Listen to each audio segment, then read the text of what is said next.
Vidarbha 24 live मध्ये आपले स्वागत आहे। पोलीस स्टेशन बडनेरा हद्दीमध्ये देशी दारूच्या दुकानाजवळ एका इसमाचा खून झाल्याबद्दलची माहिती प्राप्त झाल्याने पोलीस आयुक्तालयातील सर्व वरिष्ठ अधिकारी यांनी घटनास्थळीला भेट दिली असताना ओम आशिष कैतवास राहणार माताफैल जुनी बस्ती बडनेरा याला धारदार शस्त्राने मारून ठार केल्याची प्राथमिक माहिती प्राप्त झाली होती।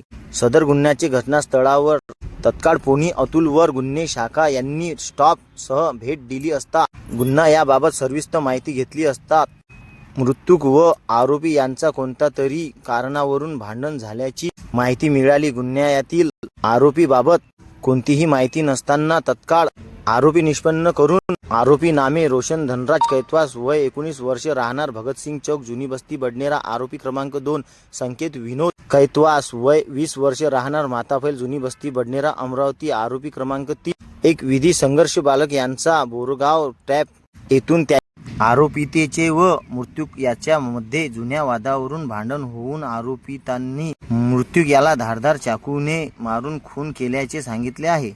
ताब्यात घेण्यात आलेल्या इसमाचे नाव रोशन धनराज कैतवास वय 19 वर्ष राहणार भगतसिंग चौक जुनी बस्ती बडनेरा। आरोपी क्रमांक 2 संकेत विनोद कैतवास वय 20 वर्ष राहणार माताफैल जुनी बस्ती बडनेरा अमरावती।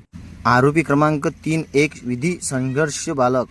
सदरची कारवाई माननीय पोलीस आयुक्त राकेश ओला अमरावती शहर यांच्या मार्गदर्शनाखाली पोलीस उपायुक्त यशवंत सोळंके, पोलीस उपायुक्त श्याम दुबे, पोलीस उपायुक्त गुन्हे शाखा रमेश दुबाळ, सपोहा गुन्हा शाखा शिवाजी बचाटे, सपोहा कैलास पुंडकर, गाडगे नगर विभाग यांच्या मार्गदर्शनात गुन्हे शाखेचे पोलीस निरीक्षक तोंडे यांच्या नेतृत्वात सपुनी मंगेश इंगोले, पोहुपोनी गजानन सोनुने, पोलीस अलमदार सुनील लासूरकर, दीपक सुंदरकर, गजानन धेवले, मनोज ठोकर, अस्तिक देशमुख, जहीर शेख, सचिन बहाडे, नईम बेग, अतुल सभे, नापोका विकास गुडगे, पोका विलास वाघ पांजर, राजिक रायलीवाल, योगेश पवार, चेतन गुल्लाने, चालक संदीप खंडारे, राहुल दुबे यांनी केली आहे।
अशी अपडेट बघण्याकरिता आमच्या विदर्भ 24 लाईव्हला लाईक शेअर कमेंट करणं विसरू नका। धन्यवाद।